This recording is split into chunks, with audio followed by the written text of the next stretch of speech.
Nakiisang iba't ibang ahensya ng pamahalaan kabilang ang Philippine National Police, Philippine Coast Guard, Armed Forces of the Philippines, mga lokal na pamahalaan, paaralan, civil society groups at pribadong sektor sa pagdiriwang ng International Coastal Cleanup 2025 na pinangunahan ng DENR na ginanap nitong ikatlong Sabado ng Setyembre taong kasalukuyan.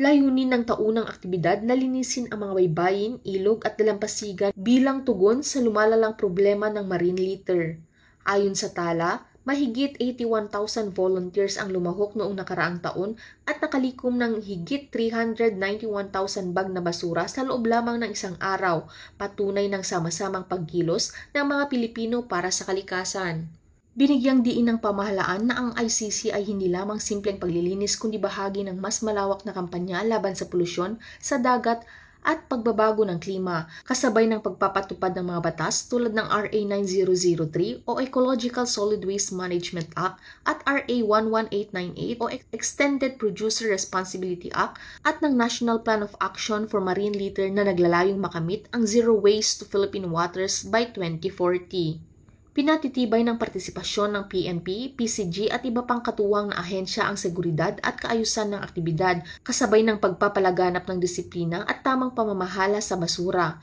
Dagdag pa rito, hinihikayat ang publiko na gawing panghabang buhay na gawain ang pangangalaga sa kapaligiran hindi lamang tuwing ICC Day. Sa bahagi ng DNR, kami po ay nagpapasalamat sa lahat ng naging bahagi ng pagdiriwang natin ngayong taon. Ito po ay isa sa pinakamalaking voluntaryong selebrasyon kung saan lahat ng sektor ay na-encourage namin na mag-participate dahil kaakibat ng mensaheng tayo ang solusyon, naniniwala po kami na hindi lamang DNR ang may responsibilidad ng pangangalaga ng ating kapaligiran. Kaya lahat po, ito po ay responsibilidad ng bawat isa sa atin, sa bawat isa na nakatira dito sa iba't ibang bahagi ng ating Pilipinas at ng mundo. Ito po ay dapat ginagawa natin dahil yung simple pong pamumulot ng basura, hindi lamang po ito simpleng pagtugon o paglilinis ng kapaligiran, kundi ito po ay nagpapakita din na bawat isa sa atin ay responsibilidad po natin na magtulong-tulong at maging bahagi ng lahat ng activities na makakabuti para magkaroon ng malinis at maayos na kapaligiran para sa ating mga anak, sa magiging anak ng ating anak at para sa future ng mga kabataan. So sa amin po sa DNR, marami pong salamat sa PNP, sa